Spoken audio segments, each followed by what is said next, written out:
ମାମା କଣ ହେଲା ବାବା? ଗୋଟେ ମଟର ଖାଇବା ଇଚ୍ଛା ଦେଖ ମନେ ରଖ ବହୁତ ଭୋକ ହଉଛି ଦବ।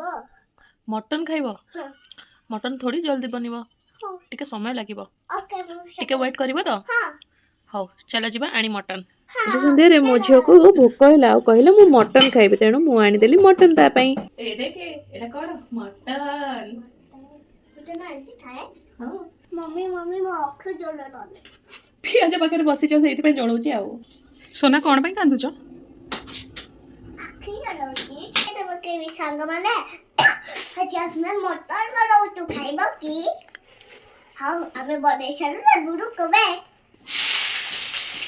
ମତେ ତ ନିଜକୁ ଡର ଲାଗୁଛି। ପିଆଜ ଛିଟକି मुझे डर लगती है देगा छोटा सा बच्चा बस खाने मसाला है मसाला छिटे छिटे छोटा छोटा टुकड़ा कर दूंगी छोटे छोटे टुकड़ा कर दो। छोटा छोटा टुकड़ा करके पके ए कलर हवा ପାଇଁ कोनटा देखा काश्मीरी लाल के पके दबा जे हमर मटन टा पूरा टहटह नाली देखा दिबो। पके दबा खाइले केमती लागिबो जणेबा।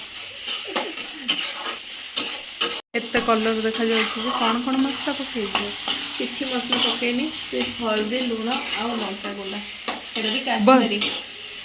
एतिकी एते सुंदर कलर आछे जेटा परे बाकी मसला आ टमाटो पकेबा आ आलू भी पकेबा। मम्मा कितनी बड़ी बखेगा और ये वासना होती एबे हे जो बाबा टिके समय ना ना ना तो सिझा को टिके टाइम लागे बाबा। ना मम्मा टाइम थोड़ा वेट करो। ना ना अब रो हे गलानी टिके समय हे मटन रेडी हे गला। हाँ चलो खाइबा आज या खाऊंगी मैं अम्मी जय कर हमारी वीडियो मुझे अच्छी लगी तो लाइक एंड सब्सक्राइब हमारी वीडियो गंदी लगी तो कोई नहीं हमको प्यार करना बाय बाय।